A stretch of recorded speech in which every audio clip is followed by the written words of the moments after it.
The earliest. Ruth Goodman tells the tale of the Wigan wonder who swapped the grimy streets for the silver screen. In this house on Atherton Road, Wigan, lived a Lancashire lad loved for his goofy grin and cheeky songs. He nicked the nation's affection from bigger stars. He nicked his dad's stage act.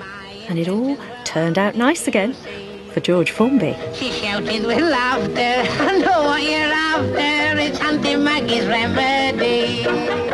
Turned out nice again, hasn't it? And life was surprisingly nice when George Formby was just George Hoy Booth. The family had known poverty and hardship in the old Wigan back-to-backs, but his namesake dad was the first George Formby to make a name for himself on stage.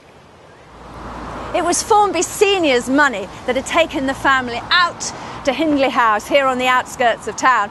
But George took a step further than his music hall dad. He took his northernness and sold it to southerners, and by 1939 he was the biggest radio and film star of his generation.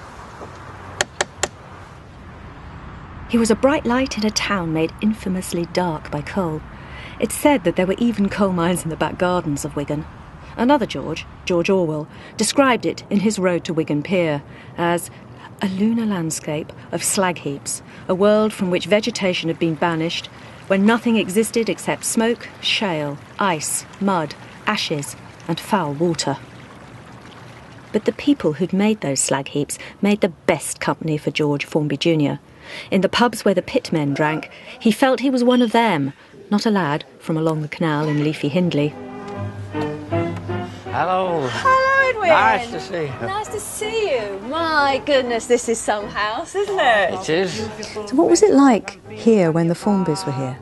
Well, so far as we can see from the photographs, this was their main dining room. And it was full of paintings. It's a grand house. He had his Rolls Royce outside. I had a Rolls Royce outside Yeah. as well. Wow. He certainly lived very well.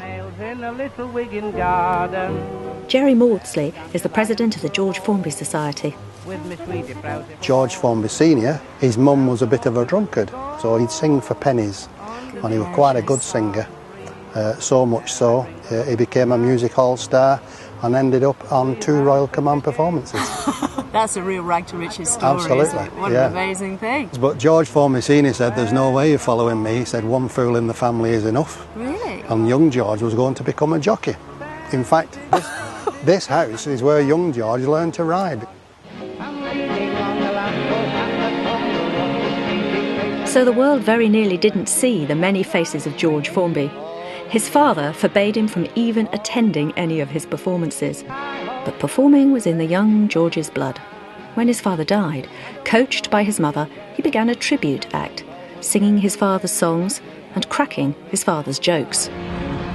Still in his teens, George had made it in the music halls. He was getting top billing at places like this. The Tameside Hippodrome, now sadly closed. Music hall was the television of its day.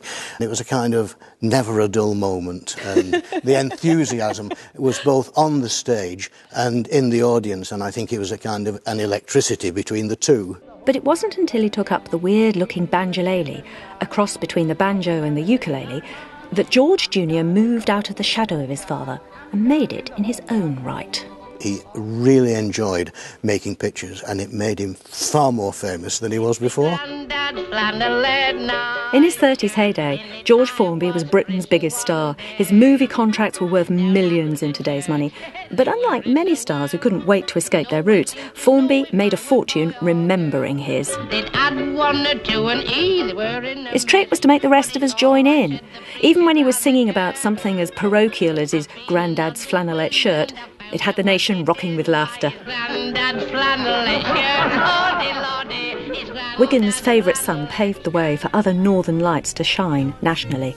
The Beatles were big fans. The young John Lennon loved seeing him. George Harrison and Paul McCartney took up the ukulele because of him.